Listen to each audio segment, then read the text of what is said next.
una hipoteca, eso es una deuda normal. El pesar comienza cuando comienzas a endeudarte con otras cosas que no son tan necesarias y empiezas a buscar excusas mentales que no sirven para nada para adquirir ese nuevo iPhone y endeudarte con la compañía telefónica. Entonces ya estás firmando una mini sentencia de muerte en el caso de que algún día no puedas pagar. Si dejo de pagar el teléfono que he financiado, ¿a qué me expongo? Y ahí van a haber seguro cláusulas abusivas. ¿Cuáles son? Te voy a decir cuál es la más peligrosa de todas y nadie lo sabe.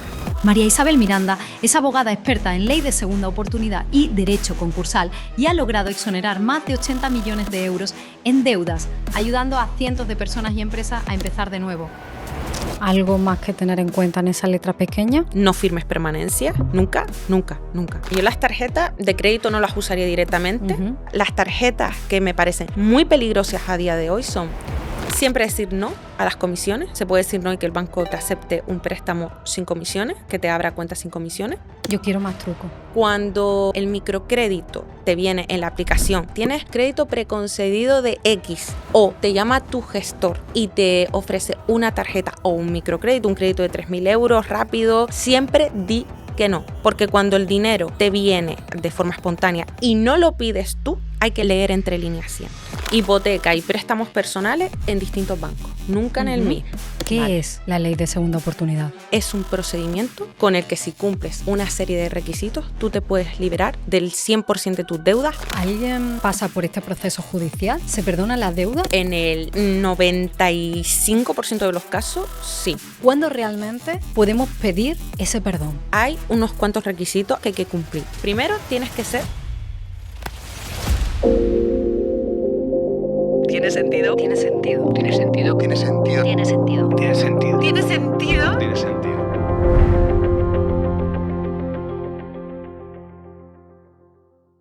Hay un pequeño gesto que puedes hacer ahora mismo, justo antes de ver la entrevista, que ayuda a que este canal y este proyecto mejoren cada día. Un pequeño gesto que permite que consigamos más invitados, que mejoremos la producción y que podamos hacer que Tiene Sentido llegue a más y más personas como tú cada día. Ese sencillo gesto es suscribirte. Te prometo que si lo haces nos esforzaremos para que tu gesto sea recompensado con grandes conversaciones que te ayuden a encontrarle más sentido a tu vida, con nuevos sorteos y con más contenido y de mejor calidad. Mil gracias por apoyarnos, por suscribirte y por estar aquí. Como abogada, ¿crees en las segundas oportunidades? Rotundamente, no. ¡Wow! Así. Exactamente, así. Creo en las segundas oportunidades para quienes las merecen de verdad, Eli. No todo el mundo merece una segunda oportunidad. ¿Y la justicia no está ligada también al merecimiento de verdad? ¿O la justicia va por otro camino? La justicia debe estar ligada a la persona, en este caso que nos ocupa, que se lo merece. Y el juez tiene que ser empático hacia la justicia, no hacia la persona. Entonces, con empatía hacia la justicia, si la persona se lo merece, obtendrá lo que pide. Siempre. ¿Y entonces crees que las personas, quitando esa parte de justicia, o como esa información que tú tienes como abogada, nos merecemos las personas una segunda oportunidad? Sí, cuando genuinamente la quieren. Hay gente que le encanta estar en la tristeza, le encanta regodearse de los problemas, y hay gente que no interioriza lo que es la ley de la segunda oportunidad y la pide porque tiene deudas, pero no llega a interiorizarla. ¿Qué pasa? La ley de la segunda oportunidad, que no se confunda la audiencia, no es un regalo. Es un derecho que te da Europa en este caso, que se la ha traspuesto a España la ley. Es un derecho que tienes si cumples los requisitos que marca la ley. Vamos a empezar por el principio. ¿Qué es la ley de segunda oportunidad? Mira, la ley de la segunda oportunidad es un procedimiento, el único que hay ahora mismo en España, con el que si cumples una serie de requisitos, tú te puedes liberar del 100% de tus deudas o casi. Y es una herramienta que se puede considerar de justicia social para quien realmente lo necesita. Porque deber dinero no hace que una persona sea menos válida que otra, ni te hace perder la dignidad. ¿Qué beneficio tiene esa ley? Mira, a nivel material, la libertad financiera, te quedas a cero o casi a cero. No pierdes tu vivienda habitual si la tienes hipotecada. Y luego ya a nivel personal, pues a lo mejor te libras de divorciarte, porque cuando hay falta de dinero los divorcios aumentan. Vuelves a crear una estabilidad familiar. Luego también empiezas a hacer las cosas que dejaste de hacer por culpa de las deudas, como por ejemplo, que no tienen que ver con dinero, como por ejemplo hacer deporte, sonreír, dormir, vivir sin esta opresión que tenemos en el pecho. Entonces es una herramienta que es 360. O sea, tanto espiritualmente como materialmente, es una herramienta, yo diría, básica y clave en España y que la gente desconoce y se piensa que es mentira. Que eso a mí me sorprende muchísimo. La gente piensa que es mentira y que no funciona. Yo creo que somos una sociedad endeudada. La mayoría de personas adquiere deuda, ya sea para comprar un coche o una casa, que eso es como lo primero. Cuando tenemos un trabajo, parece que necesitamos el coche, necesitamos la casa. ¿Qué es lo que hacemos mal entonces con la relación con las deudas para que llegue un día en que no podamos pagarla y tengamos que recurrir a la justicia para poder, en cierto modo, seguir viviendo, quitarnos esa presión del pecho, esa angustia vitalicia, porque cuando se debe dinero, la mayoría de las personas no se siente bien. Hay una Efectivamente. losa en lo alto. Sí, la persona de a pie, que no es emprendedora o no es empresaria, siente una losa cuando tiene deudas. Pero yo les voy a dar tranquilidad. Hay deudas que son normales. Tú lo has dicho. Un coche, pero hay que saber cómo te compras el coche. Una hipoteca, eso es una deuda absolutamente normal. Un pequeño préstamo para la salud bucodental, también te digo que es un préstamo normal, porque ya ahora mismo la odontología es un lujo. Poner brackets a tus hijos es un completo lujo que a lo mejor no puedes pagar de una. Entonces yo sí entiendo ese tipo de deudas, ¿vale? Ese tipo de deudas te las puedo entender. Y luego hay una que no entiendo y que me parece absurda, pero que hay mucha gente que, bueno, muchísima gente que contrae, que es contraer préstamos personales para prestárselos a un familiar, normalmente la pareja, con la esperanza de que se lo devuelva. Y eso nunca sucede, o casi nunca sucede. Y yo lo que les digo a esas personas es, si vas a pedir un préstamo para prestarlo, regálaselo. Haz como que eso no lo vas a recibir nunca, tú puedes asumir esa deuda si no te la devuelve. Entonces, esto te lo uno a lo que tú me has dicho y estas deudas no tienen por qué suponer un pesar. El pesar comienza cuando tú teniendo estas deudas, que son deudas normales del día a día, comienzas a endeudarte con otras cosas que no son tan necesarias. Véase, un secador Dyson de 600 euros que compras con la tarjeta del MediaMarkt a plazo, de 20 euros al mes, que no lo vas a terminar de pagar en tu vida, que como dejes de pagar una cuota, ya te cobran 35 euros por ese descubierto. Wow. Entonces se te va acumulando, esa deuda no sirve para nada. La gente piensa que es necesario un viaje a Disney cuando tienes un niño de 2 años que no se va a enterar de nada. Puedes sobrevivir sin ir a Disney cuando tienes un niño pequeño. Entonces ahí es cuando empieza el pesar de las deudas, cuando empiezas a endeudarte con cosas que son verdaderamente innecesarias y que lo haces por pertenecer a un grupo, por pertenecer a una determinada sociedad, por encajar. Y las redes sociales han hecho mucho daño. Y lo han hecho las redes sociales, pero también nuestro entorno. O sea, no hablo ya de las influencers, que esas, por supuesto, o los influencers, sino también hablo de nosotros mismos cuando subimos, no sé, un selfie donde aparece tal bolso. Y mi vecina lo ve y mi vecina dice, ay, pues yo quiero ese bolso. Y así entramos en esa vorágine de gastos innecesarios que son impulsivos y emocionales. Si nos paramos a entender sueldo medio en España o en el país de que nos vean un sueldo medio, es decir, no nos vamos ni muy por encima del sueldo ni muy por debajo. Entendiendo ese contexto de un sueldo medio, ¿qué deuda sí puede ser necesaria y tiene sentido? Y ya nos has dicho algunas, pero si podemos seguir profundizando en ese tipo de deuda que no nos llevan a ningún lado y que nos pone o nos compromete a una situación que puede terminar regular. ¿Cuál sería deuda que sí tiene sentido y deuda que no tiene sentido? Vale. Deudas que para mí tienen sentido son aquellas que tienen un retorno. Es decir, Ujú, deudas que haces para emprender en un determinado negocio. Deudas como, por ejemplo, yo quiero autopublicar mi libro. Pues tendré que adquirir una deuda para, pues, hablar con una editorial, porque es una autopublicación, no te lo ujú. va a pagar la editorial, hablar con una editorial, darle de alta en determinados registros, publicarlo en Amazon, todo eso conlleva una serie de gastos, pues eso sí sería un endeudamiento, bueno, porque hay un retorno.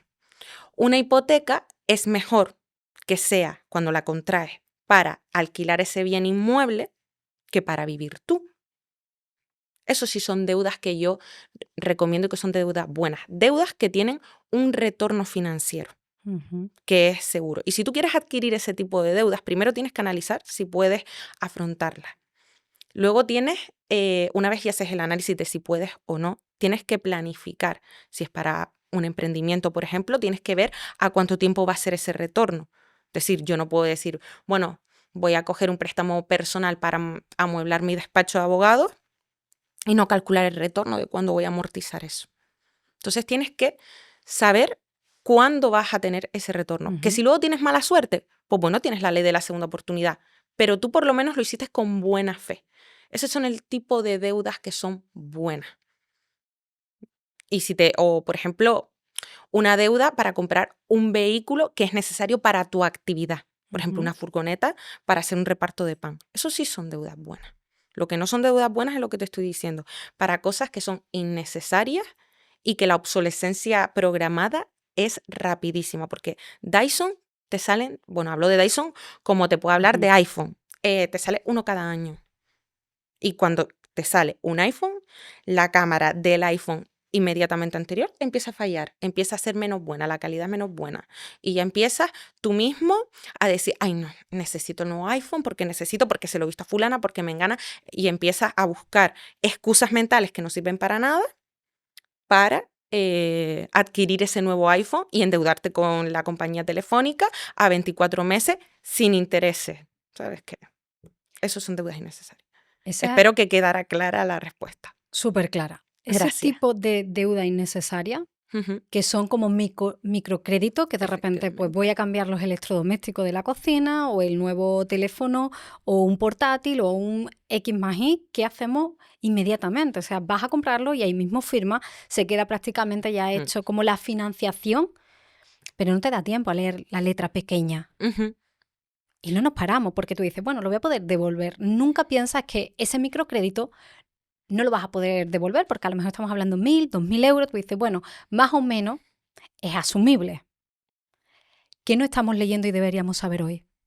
Antes de decirte eso, te voy a decir que electrodomésticos, para que lo sepas, es ya lo menos que está financiando la gente. Ujú. O sea, ¿Qué está financiando la la gente? gente prioriza tonterías, prioriza una cafetera súper automática, de estas que Ujú, te muelen el café, no sé qué, no sé cuánto.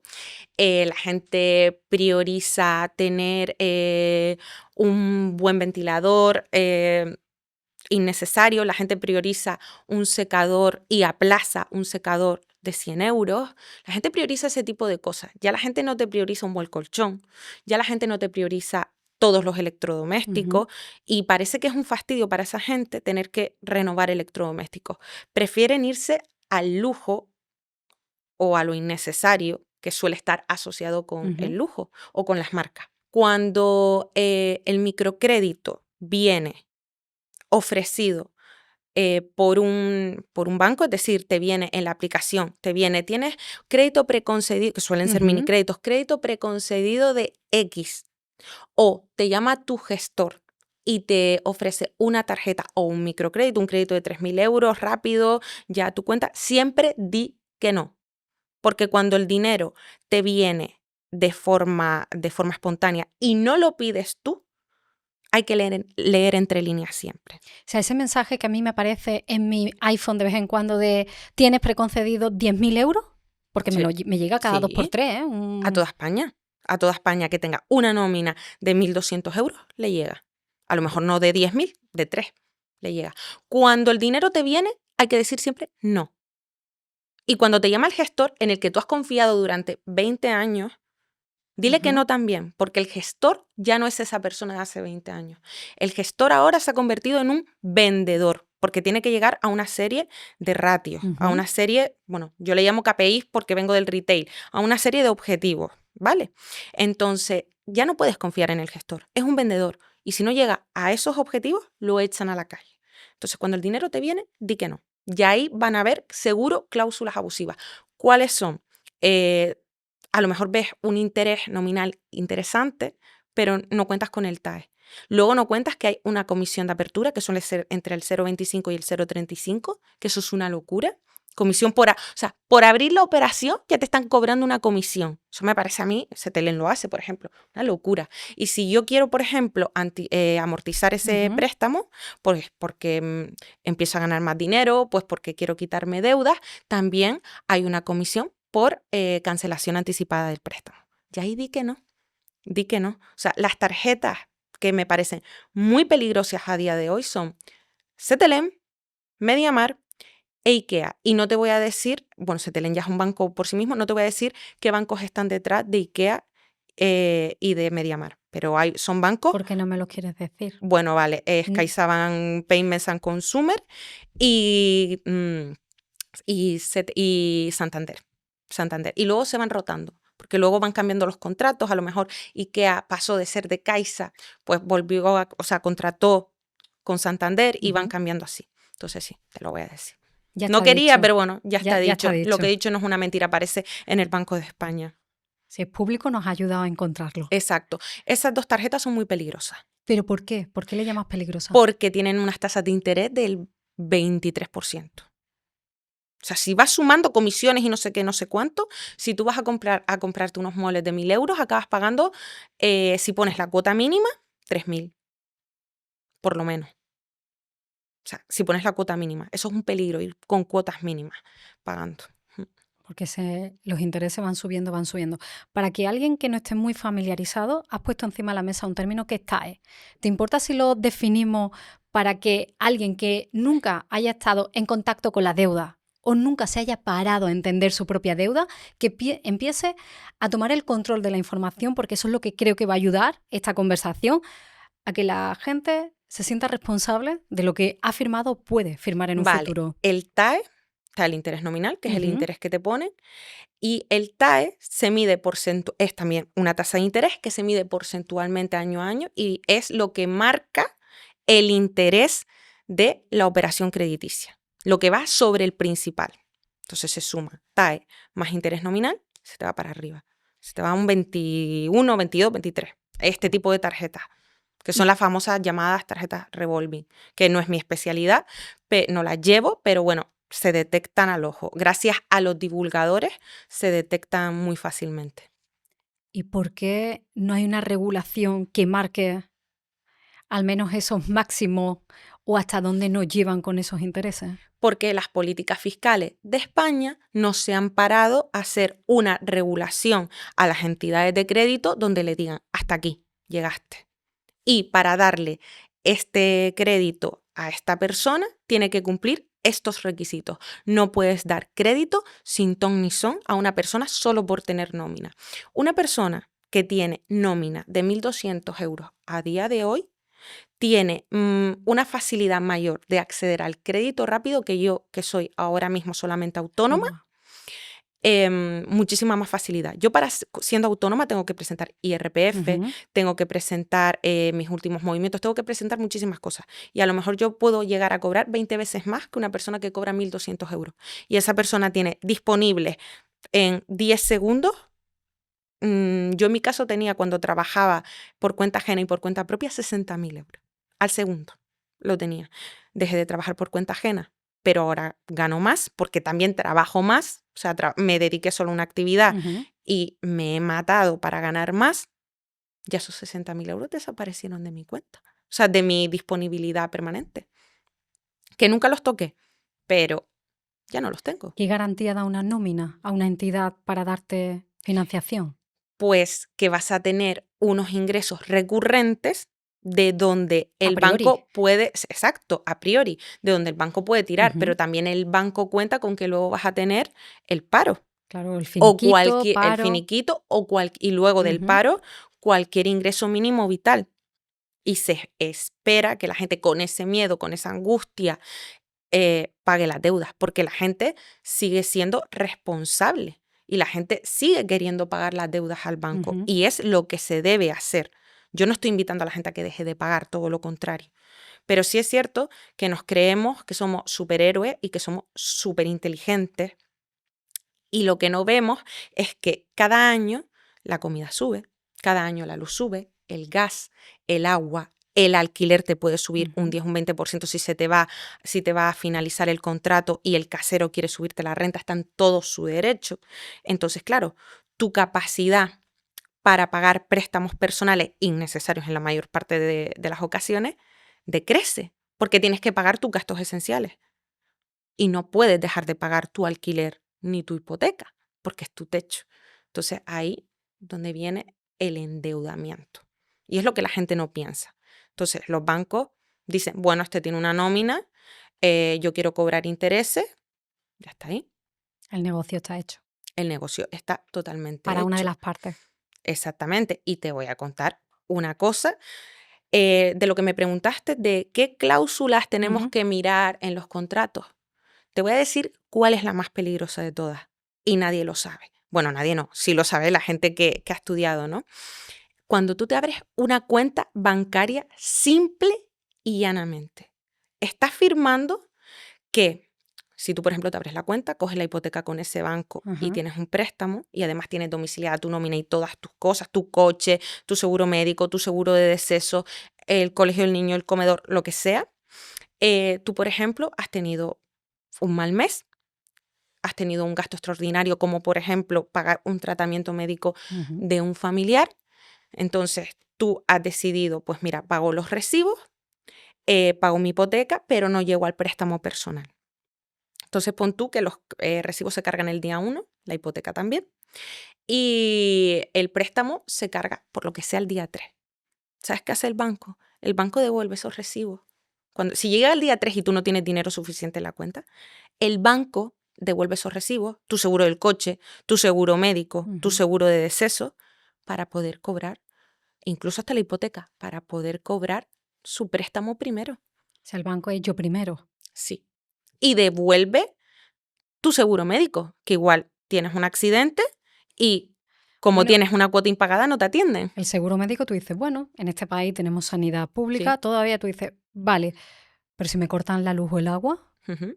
es un servicio de primera necesidad. ¿Lo hace el banco? O sea, el banco es consciente de que haciendo ese juego te pueden cortar la luz, pero él cobra tranquilamente. Lo sabe, pero le da igual porque tú has firmado cuando te abres una cuenta bancaria que priorizarás esas operaciones de crédito frente a cualquier otra cosa. Entonces, el seguro médico vale, pero ¿y el de deceso? Imagínate que luego te mueres en un accidente de coche. Se te devolvió el seguro del vehículo y el seguro de decesos. Tu familia va a tener que acarrear con tu Ujú. entierro, Dios quiera que nunca pase, que son de media 6.000 euros, más luego si dañaste a alguien, los daños por responsabilidad civil extracontractual porque tenías la póliza de seguro vencida. ¿Y hay alguna forma? Porque hay veces, yo, por ejemplo, ¿no? Cuando firmé mi hipoteca, Ujú. sentía que era como entre la espada y la pared, era lo que tengo, voy a firmarlo. Y si el banco te pide, estás en una situación que la casa está avanzando y tienes que pagarla, en mi caso, por cómo hice mi casa, pero tú dices, en cierto modo, no tenía, o yo sentía que no tenía más opciones. Entonces el banco me pide y yo firmo. Porque hay veces que cuando necesitas el dinero, o no puedes o no sabes mirar hacia otro lado. ¿Te puedes negar a firmar algún tipo de estas cláusulas? Sí, te puedes negar, pero el gestor es ultra persuasivo y el gestor te dice que no te lo da si no firmas. Antes te pedían nada más que hasta lo puedo entender, la nómina, evidentemente porque Ujú. necesitan un ingreso recurrente, te lo compro, seguro de responsabilidad civil, el seguro de la Ujú. casa, no es obligatorio, pero bueno, también te lo puedo comprar. Pero es que ahora te están pidiendo que contrates un seguro de salud y la alarma de la casa.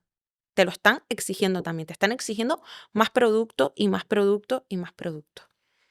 Entonces, ya, y luego, imagínate, la hipoteca la tienes a interés variable, estás pagando por la hipoteca 400, te sube el Euribor, de repente pasas Ujú. 650, más pagar todo eso.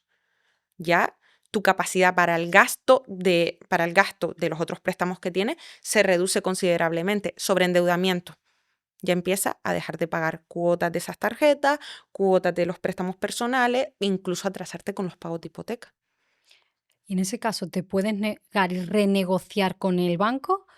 ¿O hay algunas entidades que realmente, no sé si la palabra es ética o entienden la moralidad desde otro lugar y no te exigen tanto? Mira, yo, por ejemplo, en ING me daban opciones. Ujú, Me decían, estoy hablando de entidades aquí, pero es que trabajo con ellas. Entonces, en ING me dieron opciones cuando yo cogí mi hipoteca. Me dijeron, tienes la opción de no domiciliar el seguro de responsabilidad civil ni el seguro de vida, porque también tienes el seguro de vida en caso de que mueras, se quede pagada la hipoteca y demás, pero la cuota te va a salir tanto, mucho más cara que si contratas con nosotros todos los productos. ujú. Entonces, ahí hay un poquito más de negociación, tienes un poquito más de negociación. Es verdad que como ya yo venía de ver a muchos ricos negociando, yo negocié bastante mi hipoteca. Yo logré que me dieran el 100%, que eso es muy difícil. Muy difícil. Negociando, incluso les metí una queja en el Banco de España. Imagínate. Porque como me tardaban en la tasación, me dijeron que la tasación iba a tardar 10 días hábiles, se retrasó porque el tasador no sé qué estaría haciendo, no sé. Yo dije, ¿qué es el Banco de España? El tasador se retrasó, están incumpliendo. ¿Qué hice con eso? Eso fue mi palanca para negociar mejores condiciones y que me dieran el 100%. Esos son trucos que existen. No te quedes siempre con lo primero que te dicen. Yo quiero más trucos, Marisabel, por Truquea, favor. truquea. ¿Cómo se truquea? ¿O hasta Mm. dónde podemos truquear Que no es para, truquear, es negociar. claro, ¿no? Y Mm. simplemente, fíjate, es negociar, pero la base Hombre, de todo es tener la información. Yo no lo sabía. pues Yo mira. no sé qué se podía presentar. Quizás responsabilidad mía de no haber tomado mi propio control, de entender qué estoy firmando, qué palancas tengo, cómo puedo hacerlo, sino vas un poco a ojalá que me dé el dinero el banco. Y en el momento que hace ojalá que me dé el dinero el banco, cruzas los dedos, te acabas de rendir directamente a hacer lo que ellos Efec- quieran. Efectivamente, nunca ruegues a nadie y nunca tengas miedo, y menos a un banco, que hay montones. Entonces, si no te lo va a dar este, te lo va a dar el otro, y si no el otro. Mientras tú tengas dinero, mientras tú lleves tu nómina, mientras tú Ujú. lleves tu capacidad económica, la traslades a otra entidad, o sea, no te quedes con la primera opción, no te quedes con tu banco de toda la vida donde has tenido la cuenta bancaria. Vete a otros bancos. Vete a otros bancos y les dices, bueno, pues te traigo todo lo que tengo. Ya entras en un juego de negociación. Por ejemplo, lo del Banco de España que te he contado, primero haces una queja formal a través de la web, una queja y una reclamación. Yo directamente me salto el plazo de 30 días que tienen para responderte. Directamente ya voy al Banco de España con la queja presentada ya, porque tienen que ver la queja Ujú. previa, ¿no? Directamente vas al Banco de España, el Banco de España se lo traslada a ING o al banco que sea, y ellos están siempre obligados a responder al Banco de España. Así que yo con eso tuve esa palanca que me ayudó. ¿Algo más que tener en cuenta en esa letra pequeña? Ahora te voy a hablar de otros contratos. Te voy a hablar, por ejemplo, las permanencias y Ujú, las cláusulas por cancelación anticipada de cualquier tipo de contrato, muy famosos los de telefonía. ujú. No firmes permanencias, nunca, nunca, nunca, nunca. Siempre habrá alguna compañía telefónica que no te obliga a tener permanencias más, ya las están quitando, ya las están Sí. quitando.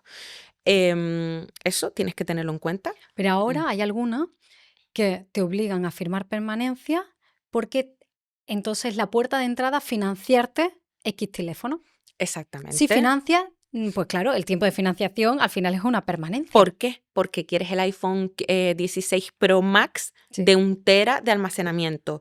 Porque no te compras uno de 150 euros porque no es tu herramienta de trabajo. Vamos a pensar que no es tu herramienta de trabajo, sí. que no eres influencer, que no eres tal. Porque no te vas a MediaMarkt o al establecimiento que sea Worten, me da igual, X, y te compras un móvil de 150 euros.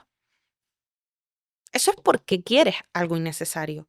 Entonces ya estás firmando una mini sentencia de muerte en el caso de que algún día no puedas pagar por querer algo que no puedes permitirte.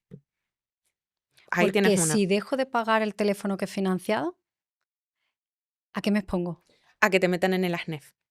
No te lo A van a calle. venir a quitar, ¿vale? Pero sí te van a meter en el ASNEF. Ya, pero eso después tiene repercusión de que si quiero pedir una hipoteca, No te lo van a dar no me porque lo van van a a dar. mirar en el ASNEF, efectivamente. Y tienes que cancelar esa deuda para que te puedan conceder la hipoteca. Eso es, te estoy hablando ahora de permanencias y de cláusulas por cancelación Ujú, anticipada. Luego, en los contratos de alquiler, vamos a hablar de los alquileres porque la mayor parte de ujú, España está viviendo de alquiler. Em, Hay otra que es el obligado cumplimiento. Voy a hablar de contratos de alquiler tanto de viviendas como de locales comerciales, porque aquí también nos ven sí, sí, muchísimos sí. emprendedores. Em, a veces a los emprendedores cuando cogen un local para iniciar su actividad les piden un obligado cumplimiento, que significa que tienen que estar obligados a estar en ese negocio, aunque en ese local, aunque vaya mal el negocio, durante a lo mejor 5 años. Y a lo mejor a ti el negocio el primer año ya ves que no te va a dar rédito posible y tienes que pagar los 5 años. Eso hay que negociarlo. Y eso lo firma así de gente, pero así. O que tienes que hacerte cargo de las derramas ordinarias y extraordinarias que tenga la comunidad. Y tú estás en el local de abajo, pero te tienes que hacer cargo. O que no puedas tocar la fachada. O que no puedas dedicar tu negocio a ciertas actividades. Entonces, la gente no lee los contratos de arrendamiento. La gente quiero quiero ese local. Y el arrendador que está más informado, que tiene abogados, les mete unas cláusulas. O, por ejemplo, te pasas un día en el pago de la renta y hay una penalización diaria de 100 euros. Cosas así que la gente no ve, no ve. Y siempre la gente se queda con la primera oferta. Pues te ofrezco por este local 3.000. Y tú dices sí. No, ofrece 2.000 y ofrece 4 meses de carencia. Los primeros 4 meses no pago porque te voy a reformar todo el local y te voy a dejar un local que lo tienes poco menos que en bruto. Te voy a poner electricidad nueva, te voy a poner todas las cañerías nuevas, te voy a poner pavimento nuevo, te lo voy a pintar, te voy a poner una iluminación en la que me voy a gastar X. Perdóname, 4 meses de renta.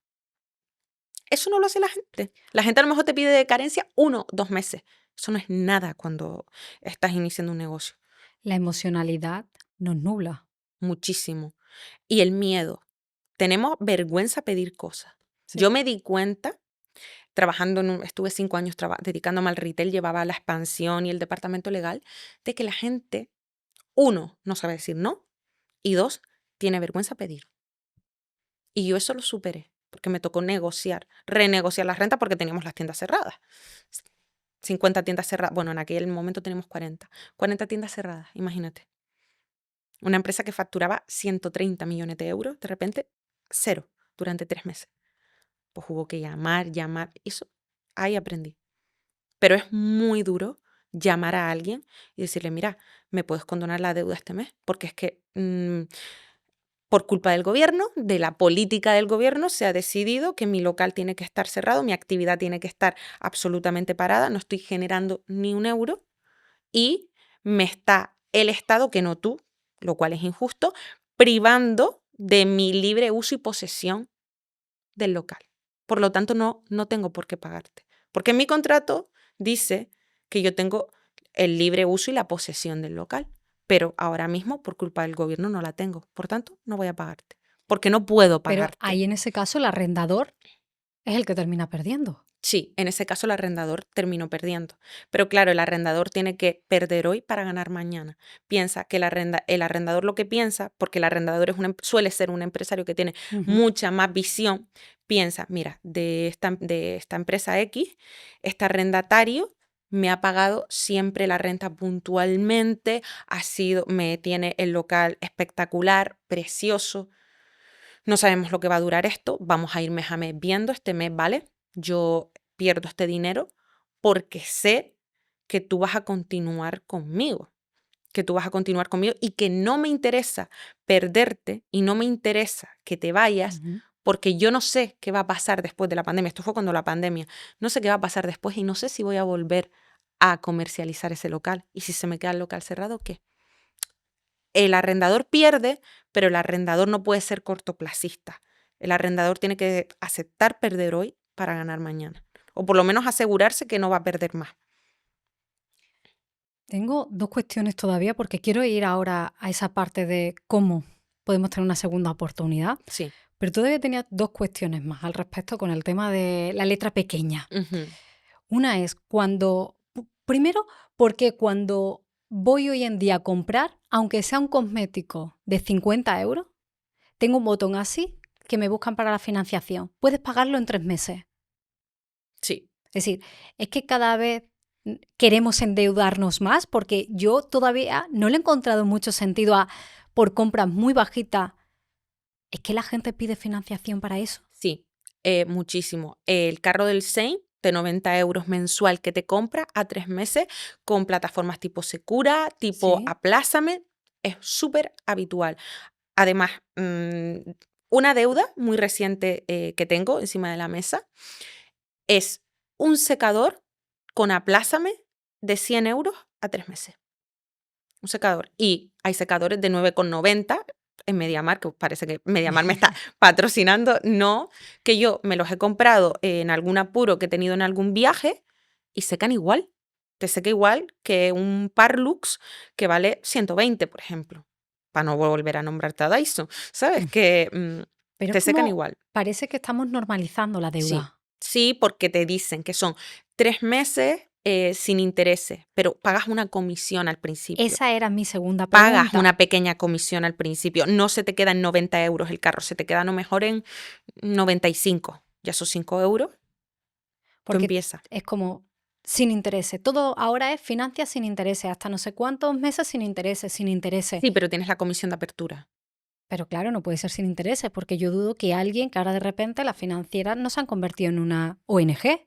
Exacto. O se la cargan al comercio porque le interesa, Ajá, que el comercio también puede vale. asumir esa comisión porque le interesa, ¿Hacer la venta? exacto, le interesa cerrar la venta porque sus márgenes son brutales. Sein tiene unos márgenes que son inmensos, entonces por eso le interesa tener eso. Pero a lo mejor a veces lo tiene que asumir el cliente.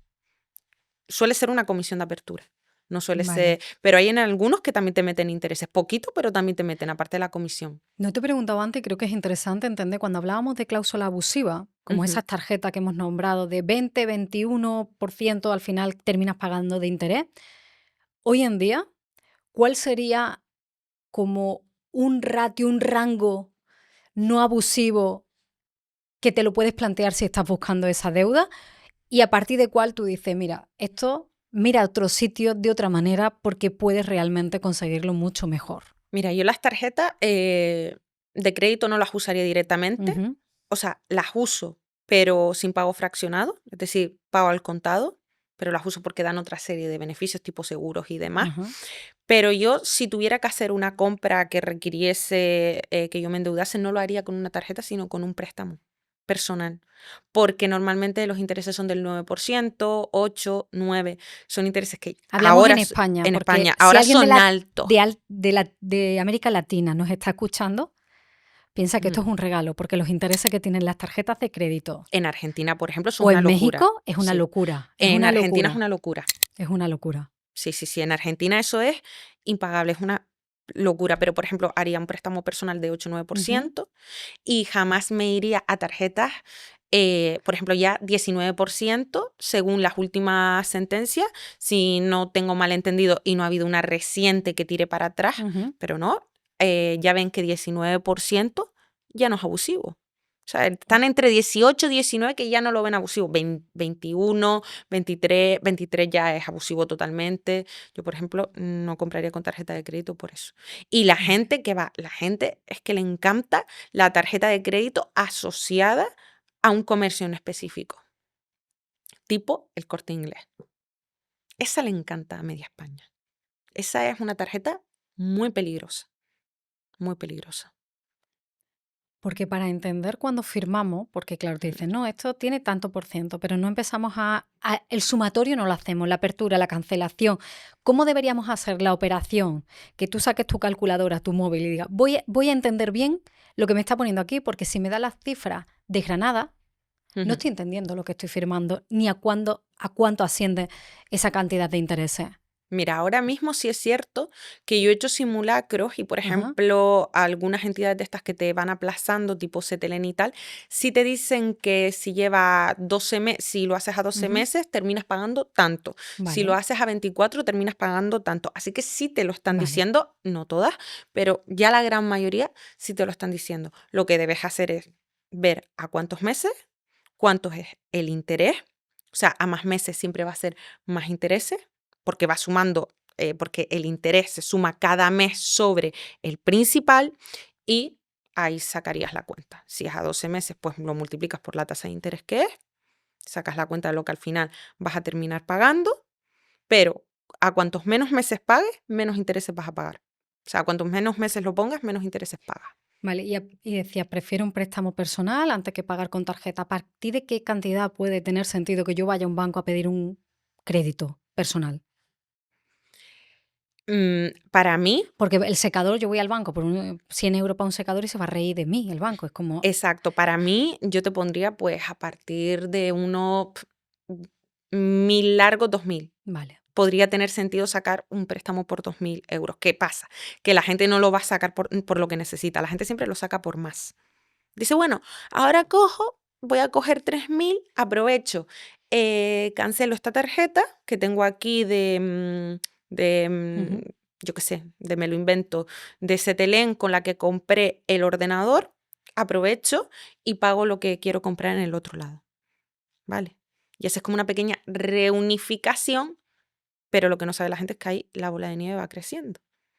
Porque pones a más meses ese préstamo personal y acabas al final pagando incluso más, porque lo pones a más meses y has pedido más dinero del que debías. Porque al final tú a lo mejor en la tarjeta del Cetelem debías 1.500 y acabas pidiendo 4.000 porque quieres cancelar esa tarjeta más comprar, no sé, pues los electrodomésticos o cualquier otra cosa. Entonces ahí es donde empieza el Ujú. sobreendeudamiento, empieza ahí. Y ahora hay un momento en el que las cosas o no van bien. Ahora te quiero preguntar por esos requisitos cuando puedo acogerme a ese derecho de la ley de segunda oportunidad. Pero ¿qué tiene que ocurrir? Porque antes ya me has dejado algo que lo voy a recoger porque quizá tiene mucho que ver cuando no hay mala fe. Antes me has respondido uno de los, no sé si era un requisito, pero si la persona no ha actuado con mala fe cuando se ha endeudado, sí tiene la oportunidad de que le perdone, por decirlo Mm, coloquialmente, las deudas. sí. ¿Cuándo realmente podemos pedir ese perdón?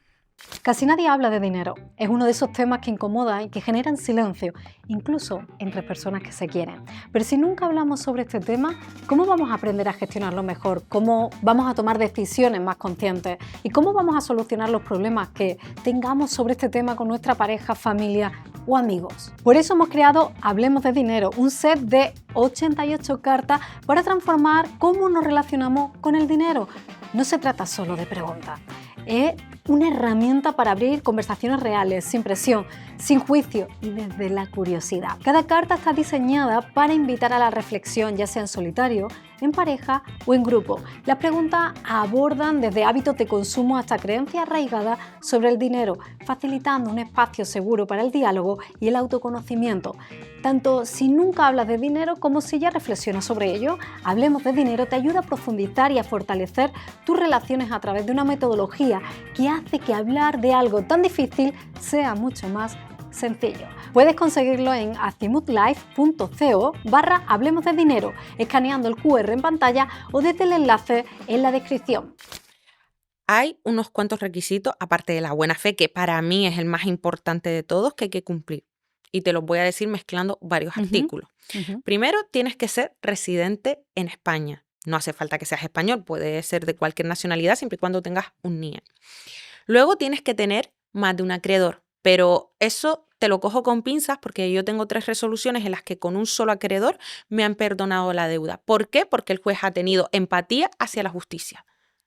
Y aunque te diga la ley 2 acreedores, la exposición de motivos de la ley, que es en lo que se basa la ley, te dice que esto es una segunda oportunidad para quien se ha endeudado de forma fortuita y se lo merece. Entonces, no todos los jueces a lo mejor te lo van a aceptar, pero yo sí he tenido jueces que me han aceptado un acreedor. Eso, tener más de un acreedor, se supone. No deber más de 5 millones de euros, pero también tengo tengo exoneraciones de más de 5 millones de euros y hay incluso una de 12, que es la más alta de la historia de España. Luego, aparte de eso, tener una situación de sobreendeudamiento, que no llegues a final de mes, no tener antecedentes penales por delitos contra el orden socioeconómico, contra el patrimonio o contra organismos públicos o contra los trabajadores. Y esos delitos no deben de tener, te la podrían dar si la pena que te han impuesto de privación de libertad es inferior a 3 años, si te la podrían dar. O si es superior a 3 años, pero has cumplido con toda la pena y además has pagado las responsabilidades, se te podría conceder también. No tener sanciones graves, muy graves, o derivaciones de la responsabilidad de Hacienda o Seguridad Social o de otro organismo público. En el caso de las sanciones graves, te lo podrían exonerar si la deuda es inferior a 5.000 euros, pero si no te exonera nada, no puedes acceder. Ya he dicho la más importante, que es ser deudor de buena fe. A ver si no se me queda ninguna más atrás, pero bueno, estas son las principales. Tener un sobreendeudamiento, buena fe, no dar datos falsos y así te darían la ley de la segunda oportunidad. ¿En qué casos te has encontrado que una persona necesite, es decir, qué ha podido pasar en la vida de esas personas para necesitar esa ley? Esa es la parte más importante de una demanda y ese es el trabajo más importante del abogado. ¿Cómo hacer la memoria económica y expresiva del deudor en la que justifiques ese sobreendeudamiento? Ese es el trabajo más complicado que tiene el abogado. ¿Cómo demostrar que este señor se endeudó sin querer? Eso es complicadísimo con las personas físicas, muy fácil con el ex emprendedor, muy fácil, pero con una persona física es complicado. Complicado porque a veces el sobreendeudamiento es absolutamente temerario. A veces lo es y es así. Lo es, y tú se lo dices al cliente. Tú le dices al cliente, mira, yo te voy a meter en ley de segunda oportunidad. Por ahora, mientras no haya oposición de los acreedores, los jueces están siendo bastante abiertos y la están concediendo. Pero ya están empezando a ver jueces que no te la conceden si ver una temeridad crediticia. Entonces, eso se lo tienes que advertir al cliente. Y ahí es donde está la buena fe. Pero es que a veces la temeridad crediticia no parte de la mala fe, parte de tu nula educación financiera. Y eso se lo tienes que decir al juez. Y yo por ahí entro. Mira, esta persona, porque hay un artículo de la ley, un parrafito que te dice que el juez también atenderá a el nivel social y profesional de la persona para ver si existe buena fe o no, si ha habido temeridad a la hora de endeudarse. Entonces tú ahí tienes que decir, mira, esta persona tiene nula educación financiera y lo ha hecho sin querer. Y lo hizo sin querer porque, mira, se compró un coche, el coche se le quedó siniestro, no le cubrió lo que le dio el seguro para comprar un nuevo vehículo que necesitaba para ir a trabajar, ahí empezó su endeudamiento, tucu, empieza un poco así. Qué curioso que se pueda alegar una falta de educación financiera cuando en este país es obligatorio estar escolarizado hasta los 16 y que nos quedemos de brazos cruzados en términos de educación. Es decir, es cierto, no hay educación financiera porque donde nos obligan a estar y vamos a recibir educación es en los colegios, y que tengamos que seguir alegando que no hay educación financiera. Creo que nuestros dirigentes deberían pararse a entender que algo no estamos haciendo bien en términos de educación financiera. Totalmente, pero no lo van a hacer, no les interesa. Les interesa tenernos pobres, endeudados y que dependamos de ellos. A todos los partidos que hay actualmente. Hasta que no venga un outsider o una persona anarcocapitalista moderada, porque un anarcocapitalista sería imposible a día de hoy en cualquier estado del mundo, a menos que tenga 1000 personas y un montón de industria, pero eso no existe. Ningún partido le interesa. El partido quiere siempre tener a la gente pendiente y dependiente de ellos. Lo necesitan para adquirir votos, para perpetuarse en el poder, para controlar el poder, para controlar el IBEX, para que la gente no sepa cómo invertir en bolsa, por ejemplo, ellos jugar con nosotros y cuando les conviene, pues comprar. O sea, poner noticias por ejemplo, te voy a poner un ejemplo de cero educación financiera. Salen noticias muy malas de una empresa del IBEX. La gente que hace, los pequeñitos, empiezan a vender, por miedo, porque tienen miedo. ¿Y qué hace? Los grandes compran. Cuando salen las noticias buenas es cuando la acción está por las nubes y entran los pequeños. ¿Ves? Les interesa. Nunca, hasta que, te digo, no aparezca un outsider, va a haber educación financiera. Jamás. Y te lo digo también hasta con partidos tipo Vox que intentarán aplicar algo, pero al final se quedarán yo creo, esto es mi opinión personal, se quedarán en meras intenciones. Es decir, yo creo que mejorarán lo que hay ahora si entrasen, pero estamos viendo que no, que al final todos juegan las mismas leyes del juego, juegan el mismo juego. Entonces ya yo ni voto. Soy una abogada y no voto. O sea, esto que estoy diciendo me va a caer muchísimo hate, pero te lo voy a decir. Soy una abogada que no vota porque no creo en el sistema que tenemos ahora mismo. Yo no creo que España tenga una democracia como tal por la ley electoral que tenemos. Esas formas de pactar que tenemos no están representando lo que quiere la mayoría de la población. Así que yo creo que esto no es una democracia. Por lo tanto, no les interesa que tengamos educación financiera. Entonces, el juez tiene que ser empático con la justicia. El juez es conocedor de esto y el juez tiene que entender que quien se ha arruinado sin querer merece una segunda oportunidad, porque además está recogido. O sea, además, esto es una directiva que viene de Europa. Esto no se lo inventó España. Nunca se lo hubiera inventado España tampoco. Ahí estoy de acuerdo. Cuando alguien pasa por este proceso judicial, ¿se perdona la deuda? Es decir, ¿esa persona se queda sin deuda? ¿Así? En el 95% de los casos, sí. Aquí te tengo que hablar de dos cosas. Tú puedes pedir la ley de segunda oportunidad y solicitar un plan de pago porque tienes algo de capacidad económica para poder pagar durante 3 años, en el caso de que no tengas casa, 100 euros al mes, y en el caso de que tengas una vivienda habitual, 100 euros al mes, son 5 años, porque depende, si es con vivienda son 5 años, si es sin vivienda 3. Entonces puedes presentarlo con plan de pagos o puedes presentarlo sin plan de pagos porque no tienes cómo afrontar absolutamente nada, tienes solo lo justo para vivir y ni eso, te tienen que ayudar tus padres. Entonces ahí sí se perdonarían todas tus deudas, pero hay ciertas deudas que no se perdonan. Por ejemplo, una hipoteca. Cuando tú haces la hipoteca, si no paga, el banco te quita la casa. ¿Hay casos en los que se puede perdonar la hipoteca y tú conservar la casa? Mira, aquí hay 3 escenarios, ¿vale? O sea, por regla general, jamás en un procedimiento concursal te van a perdonar una hipoteca, jamás, porque es un préstamo que se llama, no quiero muchos tecnicismos, pero es un crédito con privilegio especial.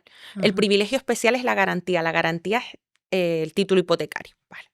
¿Qué pasa? Tenemos el escenario 1, que es la persona que tiene su vivienda habitual con los pagos al día y luego tiene 60.000 euros en deuda y no puede afrontarlo. Si presenta un plan de pago a 5 años, se queda con la vivienda. Siempre. O sea, ya hay sentencias que avalan eso. Pero también podría, hasta incluso, si tiene la hipoteca al día sin plan de pago, liberarse. Luego, escenario 2, dejaste de pagar la hipoteca y te quitaron la casa. Y se te quedó y no te dieron la dación en pago, se te quedó un remanente de 60.000 euros. Eso ya pierde el privilegio. Entonces lo llevas a ley de segunda oportunidad y se te perdonaría todo. Formaba parte de la hipoteca, pero ya no es hipoteca porque perdiste la casa. Eso sí te lo perdona. ¿Y por qué hay tanta gente que sigue pensando o pagando, le quitaron la casa y sigue pagando por su casa? Porque lo desconocen. Desconocen que esta herramienta existe y que esto se perdona 100%. Ese remanente se perdona en ley de segunda oportunidad al 100%. Lo digo claro. Y luego está el tercer escenario, que es un escenario que entra con la última reforma, que es un escenario que se está empezando a ver más, porque es un poco complicado. Por ejemplo, tengo una casa que vale 138, que me costó 138.000 euros. La estoy pagando. Pues me veo ahogado de deudas. Pido la ley de la segunda oportunidad y aporto una tasación donde digo que la casa vale 108, no que valía 138. Y solicito al juez un recálculo de la cuota, ¿vale? Entonces, esos 30.000 euros, o sea, se recalcula la cuota en base a que la casa vale 108.000 euros y no 138. Pues esos 30.000 euros pasarían a estar exonerados. Lo que eso es muy difícil ahora, ¿por qué? Porque el mercado inmobiliario está por las nubes. Entonces eso es muy difícil de conseguir y es muy difícil de demostrarle a un juez. Yo ni siquiera aportaría una tasación, aportaría hasta 2, porque podría el juez hasta desconfiar. Entonces es muy difícil ahora por cómo está el mercado inmobiliario. Si el mercado inmobiliario bajase muchísimo, como pasó con la burbuja inmobiliaria, que eso no va a volver a pasar, esas bajadas tan fuertes no van a volver a pasar. Si bajaran un poco, creo yo, el año que viene, creo, pero muy poco, nada, porque es que no hay oferta, no hay casa. No hay casa. Entonces, esa última opción, que sí perdonaría un poquito de hipoteca y te hace un recálculo de cuota, es muy complicada. Pero ya se están viendo que están aprobándose. Así que sí, es una respuesta que sí. ¿Sí? Un poquito sí se puede Pero recalcular. muy interesante. Y esto lo sabe muy poca gente y muy pocos abogados se lo explican al cliente. Porque aquí ya esto es enjundia, ya esto tienes que saber de ley concursal. Y, por ejemplo, cuando me has dicho, tienes un plazo, 5 años para ponerte al día, pero si no puedo pagar, ¿cómo consigo ponerme al día a la vez que sigo pagando la cuota? No, no es ¿O no? ponerte al día. Tú dejas de pagar Vale. todos los créditos que tienes, salvo la casa no la puedes dejar de pagar Ah, nunca. vale. Tú dejas de pagar pues las tarjetas, los préstamos, el dinero que le prestaste a tu madre, que te prestó tu madre, dejas de pagar todo eso. Y el plan de pagos consiste Vale. en que tú, con esos 100 euros, de forma proporcional a cada deudor, por ejemplo, a fulanito le debo 20.000, a menganito 30.000, pues de forma proporcional, mes a mes, esos 100 euros los repartes entre todos ellos durante 5 años. Y la deuda queda completamente perdonada, pero no queda perdonada a los 5 años. Desde que sale el auto de aprobación de plan de pago, ya la deuda quedaría exonerada y ya desaparecería de la SIRVE, desaparecería de todo, mientras cumplas el plan de pago. Si no cumples el plan de pago, ya perderías la exoneración y tendrías que pagar el 100%. O sea que es una herramienta brutal la ley de la segunda oportunidad. Y la gente se piensa o que es mentira o no se la hacen bien. O quizás para casos muy extremos, ¿no? Es como... Sí, exacto. La gente piensa que es o para muy ricos o para muy pobres. Exacto. Y nada que ver, es para todo el mundo. Para una persona de a pie como tú y yo. Para la clase media, para los muy ricos y para los que no tienen nada. ¿Y cómo consigues exonerar 12 millones de euros? Esa no la hice yo. Eso creo que fue en Pontevedra. Ajá. Yo conseguí exonerar 7 7. millones. 7 millones. Exonerar 7 millones no fue fácil porque lo hice encima con la ley antigua, no lo hice con esta reforma que en 8 meses, pero la hice en 1 año y medio porque el administrador concursal fue súper diligente. Era un matrimonio que era constructor y promotor. Y había hecho muchísimas viviendas y había contribuido al tejido productivo de España con muchísimos trabajadores, pagando muchísimos impuestos, o sea, eran gente trabajadora y que habían dado mucho trabajo. Pues en 2008, crisis. Entonces ellos pensaban que iban a salir de esa porque tenían una capacidad económica tremenda y avalaron personalmente, avalaron solidariamente ciertas operaciones crediticias para poder terminar y entregar las obras, dejarlas terminadas. ¿Qué pasa? Que ni pudieron afrontar las hipotecas, eso se fue a ejecución hipotecaria, perdieron todo lo de sus empresas, pero ellos como personas físicas de lo que avalaron se quedaron con una deuda de 7 millones. Su pool eran personas muy informadas, ese señor es economista, ya es muy mayor, pero ese señor es un economista. Su mujer es, creo que es ingeniera informática. O sea, son personas muy preparadas, pero como se logró demostrar que el endeudamiento fue totalmente fortuito, y así lo vio el administrador concursal, que no lo vio solo un juez, sino lo vio también otra figura intermedia, se logró la exoneración. Pero claro, fue un proceso que su pool de abogados nunca se lo recomendó, decía que no le iban a conseguir, que era imposible.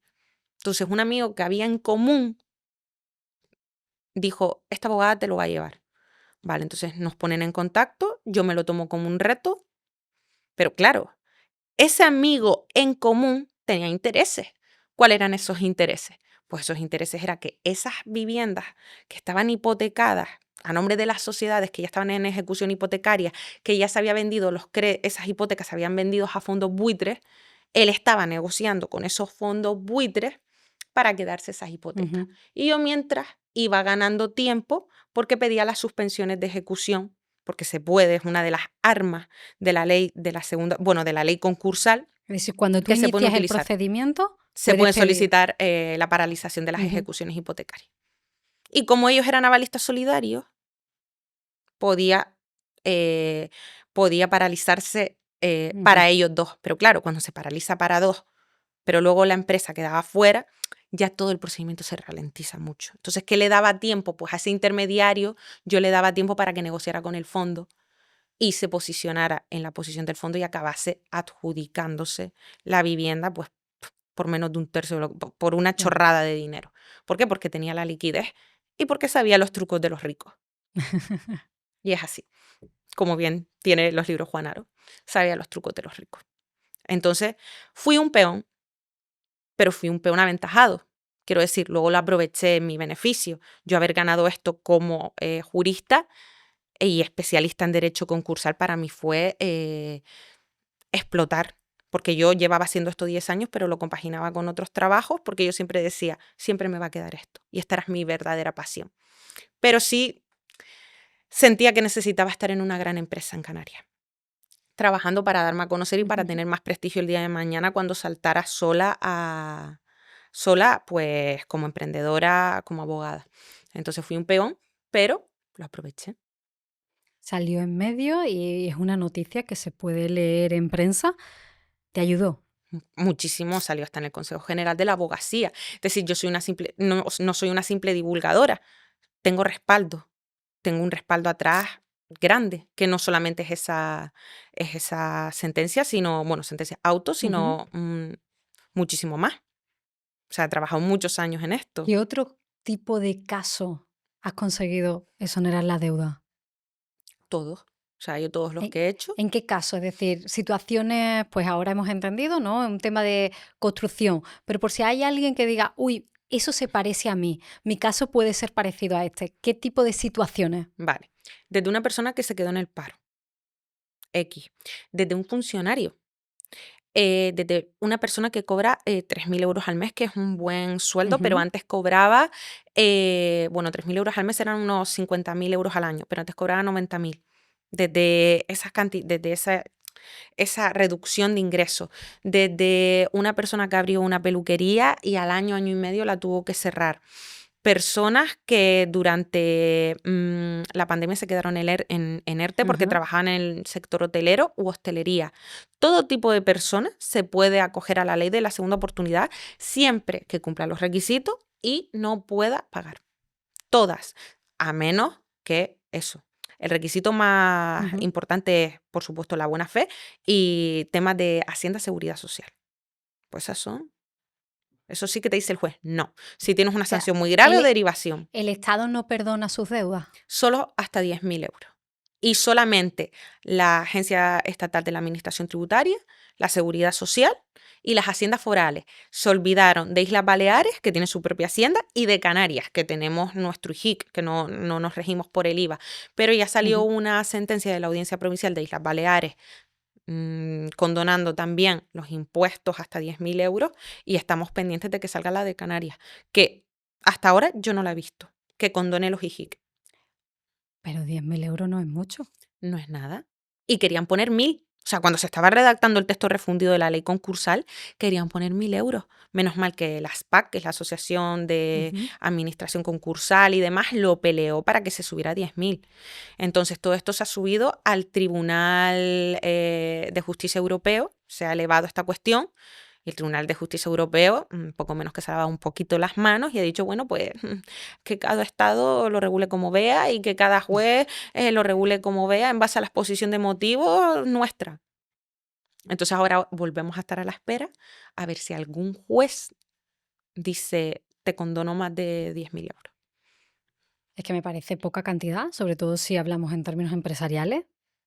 Eso es al final el pago de un mes de seguridad social de una empresa muy pequeñita. Efectivamente, O sea, exoneramos lo que te dejan otro, pero lo que yo como Estado tengo que cobrarte, eso imperdonable. exacto, afán recaudatorio sin límites y te acabas quedando viviendo en la sombra.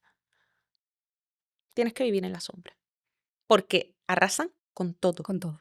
Tienes que, o sea, a ti te entra una nómina de 1.200 euros y la primera nómina te la arrasan entera. Tienes que ir tú ahí a decir, no, mira que tengo un salario mínimo inembargable, bueno, una nómina de 1.400 que ya subió el salario mínimo interprofesional.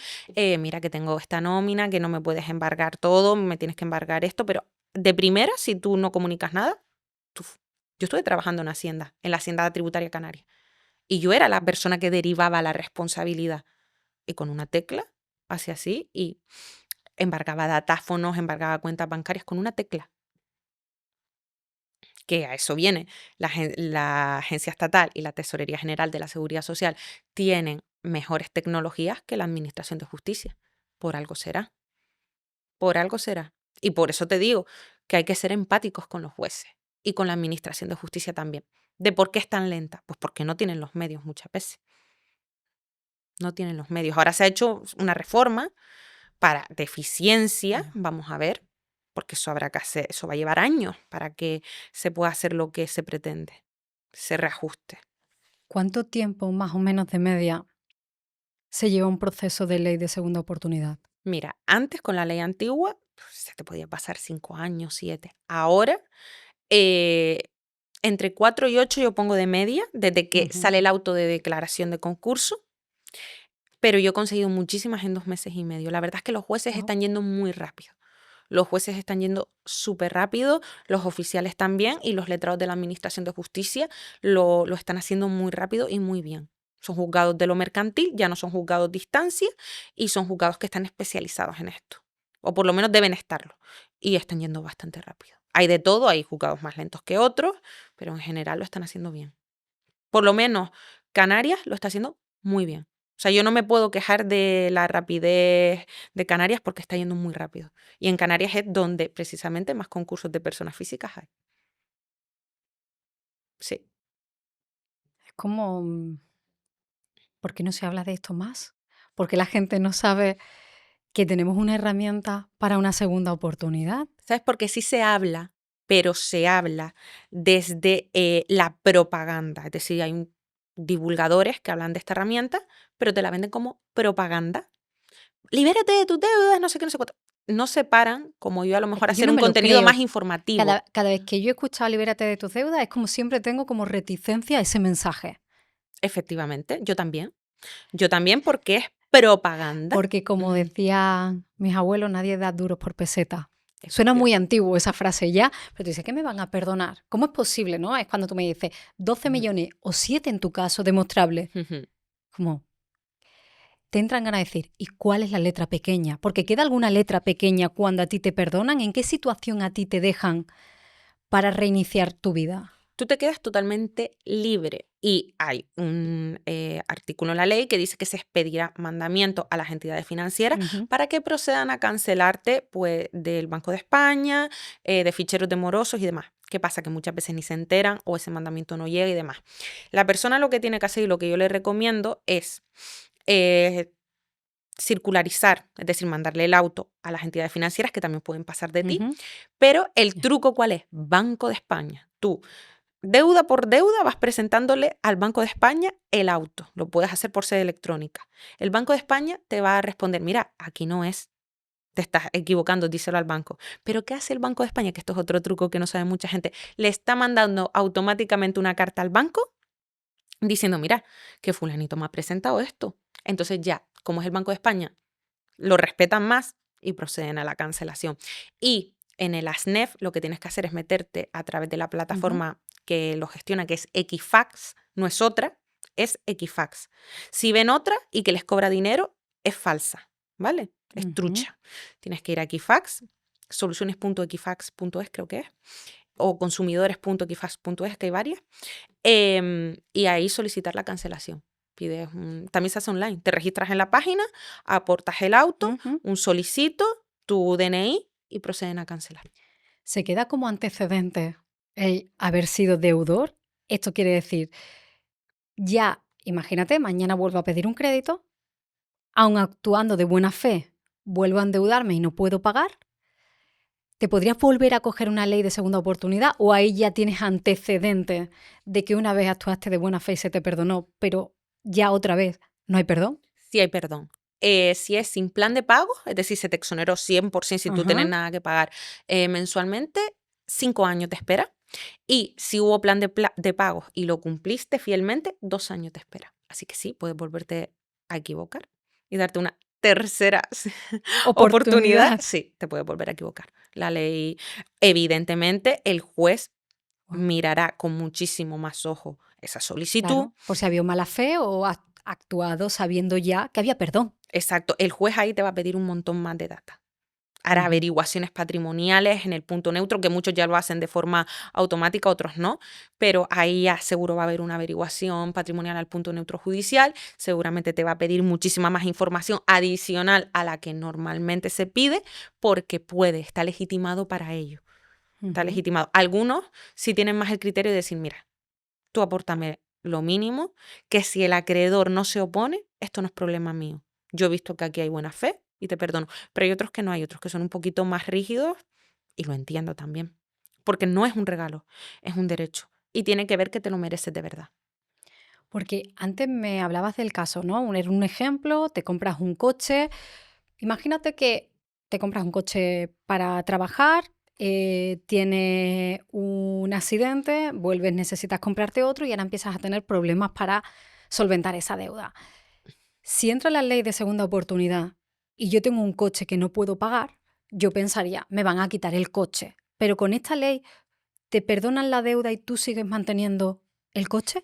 Depende. Si el coche Ajá. tiene reserva de dominio, que la Mm, reserva de dominio es parecido a una hipoteca, pero ujú, no es una garantía, es una condición suspensiva. Si tú tienes y lo dejas de pagar, tienes que entregarlo.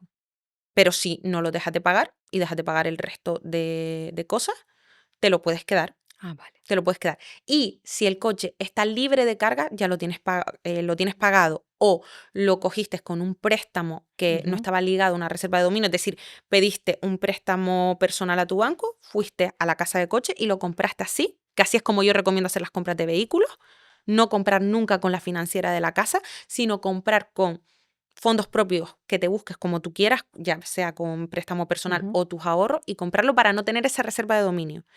En ese caso podría dejar de pagar y si tú le justificas al juez que ese vehículo es necesario porque tienes un niño y un trabajo en el que desplazarte y vives en una zona donde el transporte no es súper bueno, las conexiones no son súper buenas, conservas el vehículo porque es necesario para tu actividad diaria. Vale.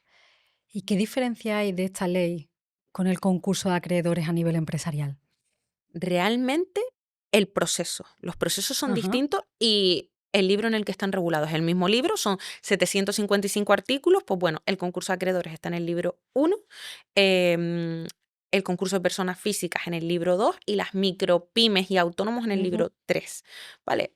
Personas físicas y autónomos son muy parecidos, lo que el autónomo tiene que ir también por un procedimiento que se llama procedimiento especial de microempresas, que es un rollo que se hace por una sede electrónica, ujú. y el concurso de acreedores se parece más a lo que teníamos antaño en las leyes antiguas. Lo que cambia es el proceso, pero realmente todo es Vale. concurso de acreedores. O sea, la ley de la segunda oportunidad, yo cuando solicito la ley de la segunda oportunidad, nunca digo solicito la ley de la segunda oportunidad, digo solicito el concurso voluntario de acreedores de fulanito de tal. Es lo mismo realmente. Vale. Cambia el proceso. El proceso de ley es una oportunidad más rápido, el de concurso de acreedores no tan, dependiendo si es una pyme o si es una gran empresa, no tanto, depende de los procesos. Si quieres llegar a un convenio, si no quieres llegar a un convenio con una empresa, por ejemplo, en una empresa se llama convenio, en una persona física se llama plan de pago, en una micropyme se llama plan de continuación. Cambian un poco los conceptos, pero es todo lo mismo. Y el proceso, claro. Antes hablábamos de las listas de morosos. Ujú. ¿Cuándo se entra en una lista de morosos? Desde que tengas un impago de una cuota. Con una cuota ya vamos a lista de morosos. Correcto. Tal cual. Además lo he comprobado yo. Lo hice aposta una vez. ¿Y qué te pasó? Una vez aposta, yo, para hacer pruebas, porque yo tengo que hacer prueba y error para luego atender a mis clientes, cogí una Plázame, aposta. Lo cogí y la última cuota, aposta, la devuelvo. Empieza el acoso, el acoso, el acoso, el acoso, pero el acoso, el acoso, el acoso. Me llega una carta a mi casa que estoy en el ASNEF. Efectivamente, me meto, yo estoy dada de alta en el ASNEF, me meto, estoy con solo una cuota.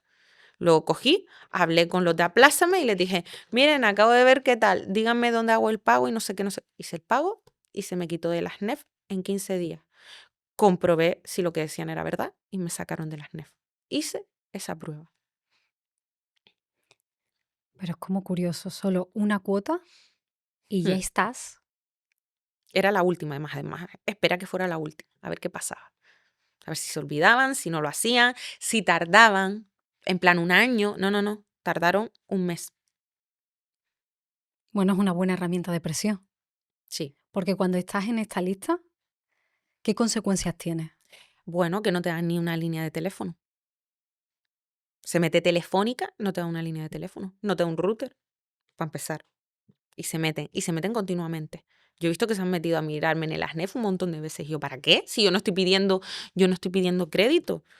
Yo no soy de pedir crédito. No pido préstamos personales. Entonces, y veo, han visto tu ASNEF, no sé cuántas.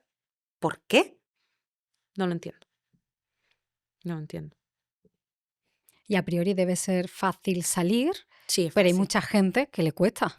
Mira, la gente cuando leía la carta de las NEF entra en pánico y entra en ansiedad absoluta y empieza a mandarle la carta a todos los familiares, abogados o con nociones de derecho que conozca. En plan, mira que me metió en las NEF, ¿cómo salgo? La gente no sabe cómo salir de las NEF. Yo tengo una guía para aprender a salir porque la gente no sabe. Es que es difícil acceder a Equifax, es difícil, no es intuitivo entrar a ver tu listado de moroso, o sea, verte a ti como moroso. No es intuitivo, Eli. Entonces, como no es intuitivo, pues la gente no sabe y tampoco le echa ganas. La gente simplemente se asusta y finge demencia y dice, estoy en el ASNEF, ¿cómo salgo? Primero que la gente no sabe ni lo que significa. Vamos a partir, lo llamamos listado de morosos, pero te viene una carta que a lo mejor tú dices, estos se han equivocado. Ujú. Porque tú muchas veces puede que haya algún retraso con alguna cuota o algún impago, pero otras veces también pasa cosas que cambias un número de cuenta y no te has dado cuenta que tenías que cambiar la domiciliación y tú dices, es que había buena fe, no lo he hecho queriendo, pero ya me ha llegado la carta. Sí, estás en el ASNEF, efectivamente, porque tenías asociada la Sí. tarjeta a esa operación crediticia y efectivamente te meten en el ASNEF y tú no te enteras. ¿Qué hay que hacer para salir de ahí? Pues mira, lo que tienes que hacer es primero pagar la deuda, Ujú. tener el justificante de que has pagado la deuda. Ellos normalmente te sacan, pero si ellos no te quieren sacar, lo que tienes que hacer es registrarte en la página, escribir en el solicito que me saquen de las NEF ya que esta deuda ha sido saldada con fecha tal, tal, tal, aporto el justificante de pago y te saca. Lo normal es que te saque quien te metió, pero a veces no lo hacen y lo tienes que hacer tú mismo. Y es gratuito. Si alguna página te dice que te cobra es porque es una intermediaria. Ujú. Quiero hacérselo saber a la gente. O sea, yo tengo gratuito en mi Instagram una guía para que la gente salga gratis. Sí, sí.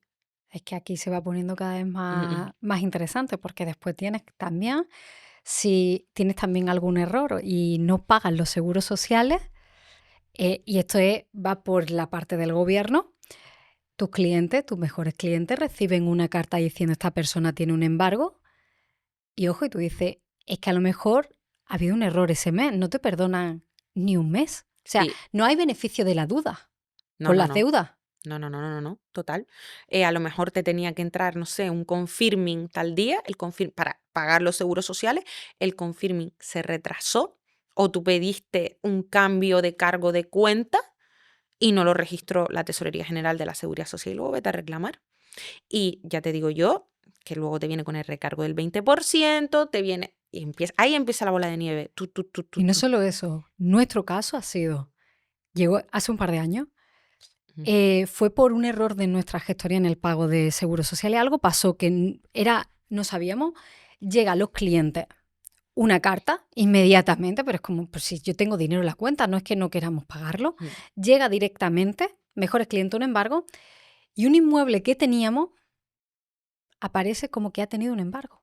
Sí, te Y tú hacen dices, una anotación de embargo. una nota. O sea, fuimos a vender ese inmueble y tuvimos que presentar que todo, o sea, todo el procedimiento de cómo se había llegado a que se estuviera un embargo. Tú dices, pero si solo fue un simple error no de buena fe, sino lo siguiente, de un error humano. Ujú. ¿Cómo hemos llegado a que esto aparezca sin habernos enterado, sin saber cómo hemos llegado a esto? Porque es muy fácil. Clic, te digo, yo trabajé en Hacienda. Clic, enter. O sea, las Ujú. consecuencias que puede tener. Tú dices, ¿cómo puedo llegar hasta aquí? Es decir, no lo entiendo. Si con una llamada, una visita, una citación, en un segundo estaría arreglado porque es un malentendido y ya está. Sí, con una carta. Y a lo mejor tienes que pagar el 20% de recargo que tú dices, Dios mío. Pero bueno, lo pagas y te ahorras la Hasta ahí tú anotación dices, de mira, ya embargo, está, lo pago, pero no recibimos ninguna carta. ¿no? Y luego el daño reputacional de la circularización a tus mejores clientes de si le deben algo a Eli, no se lo paguen a Eli, me lo tienen que pagar a mí porque Eli es una deudora de la Seguridad Social. En este caso fue con Javi, y avisaron Mm. los clientes porque por suerte nuestros clientes son nuestros amigos, por decirlo de alguna manera. Tenemos tal relación con clientes que te lo dicen, oye, que te están, o sea, que mira lo que están haciendo. O sea, te Mm. vienen, pero eso somos nosotros, por la relación con los clientes que nosotros tenemos. Pero esto pasa o en un despacho de abogados o alguien que sí tiene mucho más peso reputacional con sus clientes. ¿Y cuál es ahora, quién me paga a mí ese daño de imagen? Eso es una vergüenza total y sobre todo es una vergüenza en constructoras, promotoras y tal, donde sabes que El daño que hacen, claro, se el mueve mucho daño que dinero hacen. y dice, y este no me va a pagar, y este tal, y este Claro, cual. siembra miedo. Sí. Yo he recibido de algún cliente, o sea, algún proveedor, alguna carta de este tipo y como ya sé, como ya nos había pasado, le pasó a Javi y lo entendí, es que me dio igual. Le dije, oye, te están buscando, algo tendrás por ahí suelto que tienes que atar, pero ya no me lo tomo en serio, porque es tan dramático el procedimiento Sí. y tan poco empático que es que no me lo tomo ni en serio. O sea, me parece cuando es algo tan extremista, te ríes, te cabreas, Ujú. pero tú dices, mira, me voy a reír porque es que me parece tan desorbitado que aquí hay algo que no está funcionando bien. No sé qué pretende, cuál es la intención de que con la falta de un pago fueron unos seguros sociales de una manera puntual cuando el histórico nunca ha habido nada, llegar a que un inmueble tuviera una nota de embargo. Tú dices, no sé si reírme o llorar, es cuando dices, no sé si reírme o llorar, pero me voy a reír porque lo voy a arreglar, porque no hay nada mal, pero esto es broma. Se titula Afán recaudatorio sin Totalmente. límites. Es que es así. Y siempre en mis escritos, cuando tengo que presentar recursos contra ellos, se lo digo. Tienes un afán recaudatorio sin límites y este embargo o esta derivación de la Ujú, responsabilidad, yo llevo más derivaciones de ujú. responsabilidad, no procede. No procede por esto, esto y esto. ¿Qué hace intentando derivarle la responsabilidad de las deudas de la sociedad al administrador cuando no cabe? A veces sí cabe, pero Sí, en hay este veces caso que no. sí, pero Así, es así.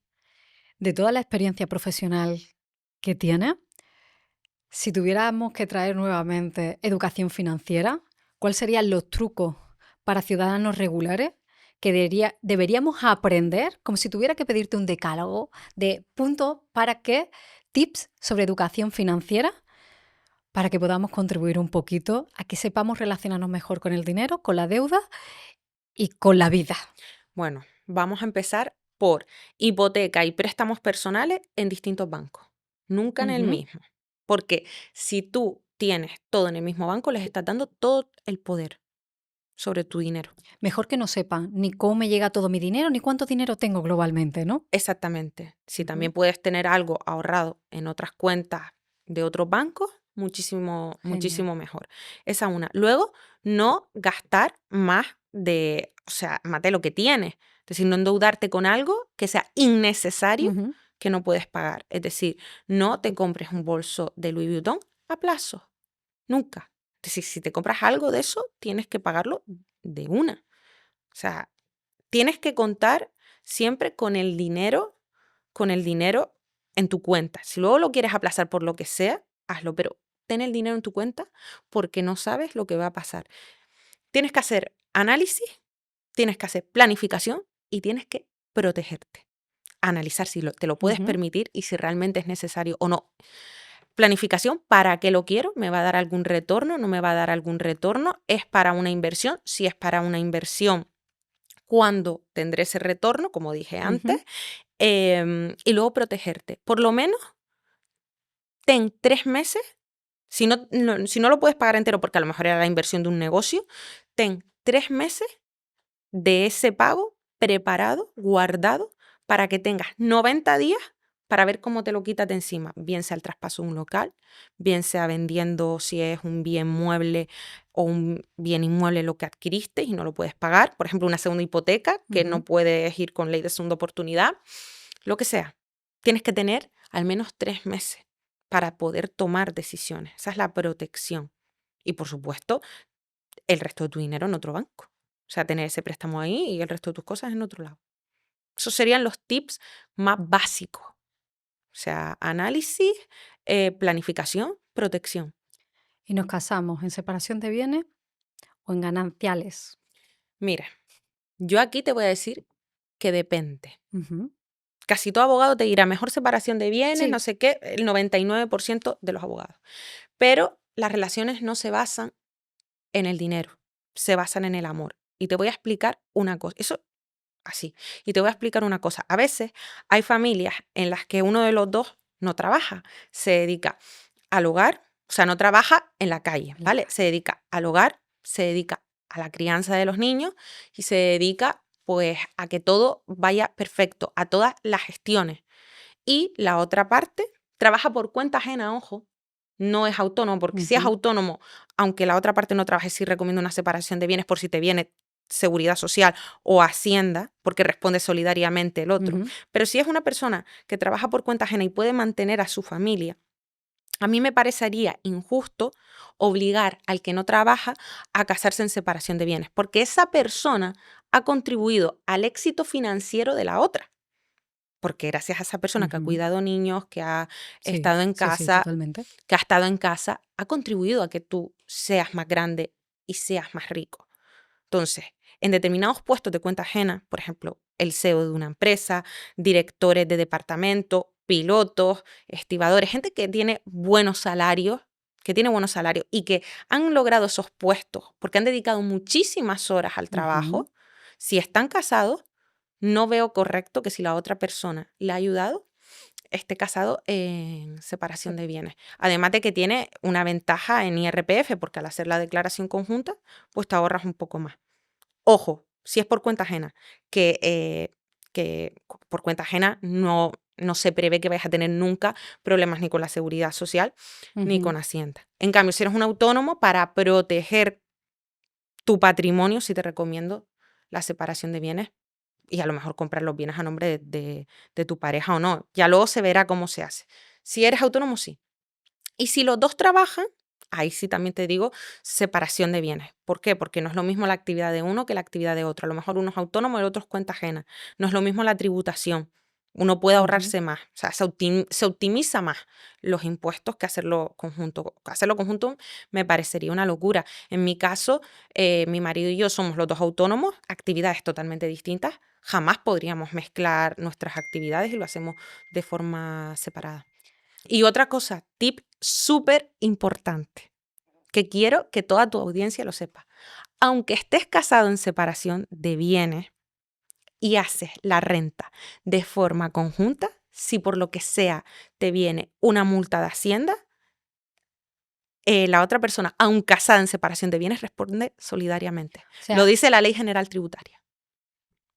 O sea, Sí, ¿la declaración de la renta es vinculante? sí. Aunque estés casado en separación de bienes. Totalmente sí. Entonces, lo lógico sería que las personas casadas en separación de bienes, rentas por separado. Siempre. En separación de bienes, rentas por separado. Y si están casados en gananciales, pero él es autónomo, también lo recomiendo, que sea por separado. La declaración de la renta, si una vez lo has hecho de forma conjunta, ya se crea esa vinculación aún estando, partimos de separación de bienes, renta conjunta. ¿Eso ya determina o influye en futuras declaraciones de la renta? Imagínate que hacemos en 2000, ya estamos en el 25, no, en el 21, imagínate que hicimos la renta de forma conjunta porque nos interesaba fiscalmente, pero luego 22, 23, 24 lo hemos hecho de forma separada, pero me hacen una inspección de los 4 últimos años, te coge el 21. Solidariamente responde.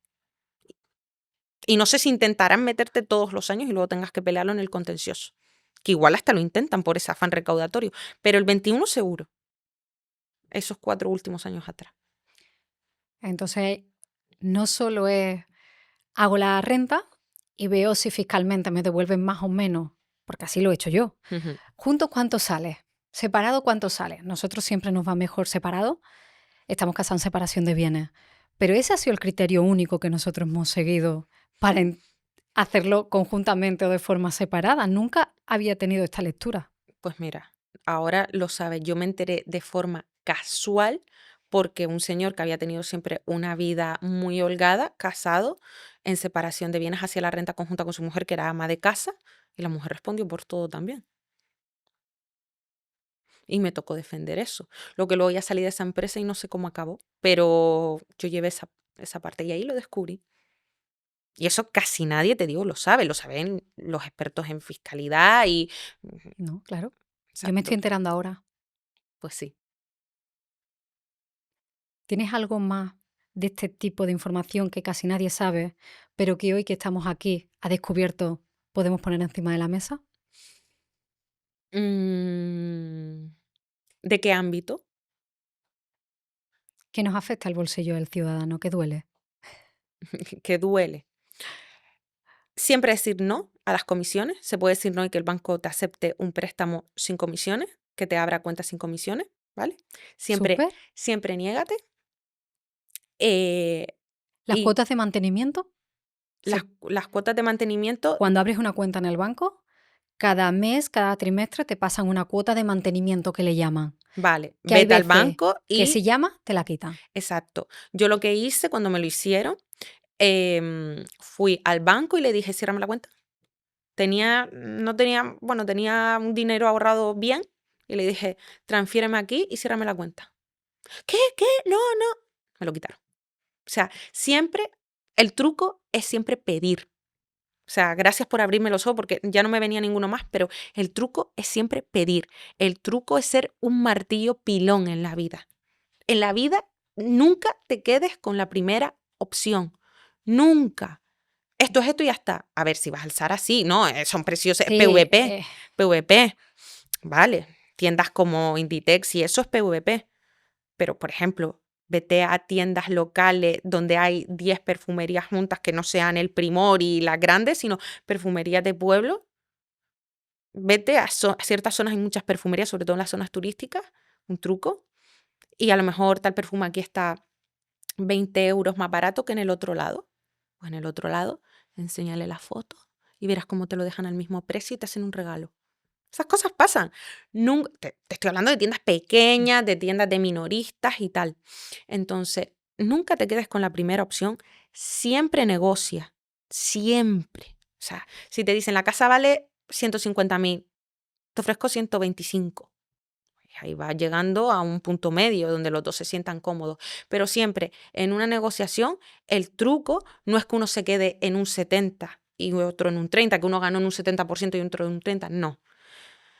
Que una negociación sea fructífera, salga bien y que no se rompa con el tiempo, será que uno se quede en un 60 y en otro en un 40. Siempre. que uno decida perder un poco más, porque quizás a largo plazo esa pérdida le compense.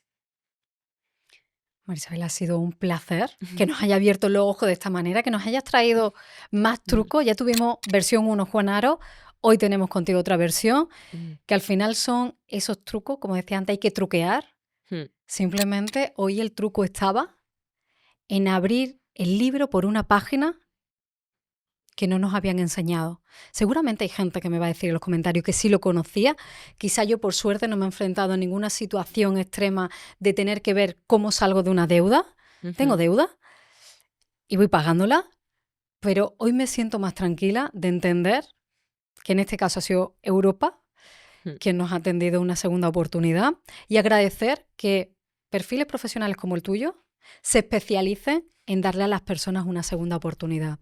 Así que muchas gracias por viajar desde Canarias hasta aquí y por traernos tanta luz y hoy entender que aunque la vida hay veces que se pone fea, podemos optar a una segunda oportunidad si ha habido buena fe. Exactamente, se me acaban de poner los pelos de punta y sí quiero decir una cosa, por deber dinero nunca se va a perder la dignidad. Por favor, grábenselo. No se puede decir más con menos palabras. Gracias. Gracias. Si has llegado hasta aquí, quiero darte las gracias. Gracias por ver, por escuchar y por ser parte del grupo de personas que busca respuestas y herramientas para vivir una vida con sentido. Y si te ha gustado este episodio, quiero invitarte a dar un paso más. Únete a nuestra comunidad privada en WhatsApp. Allí compartimos contenido exclusivo, sorteamos libros de nuestros invitados, puedes proponer preguntas para las entrevistas, sugerir a quién te gustaría que invitáramos al podcast e incluso recibir invitaciones para venir al estudio a asistir a algunas grabaciones. Además, también accedes a promociones especiales y oportunidades que solo compartiremos con las personas que formen parte de esta comunidad. Únete ahora escaneando el QR en pantalla, haciendo clic en el enlace de la descripción. Muchas gracias de nuevo y espero verte dentro de la comunidad.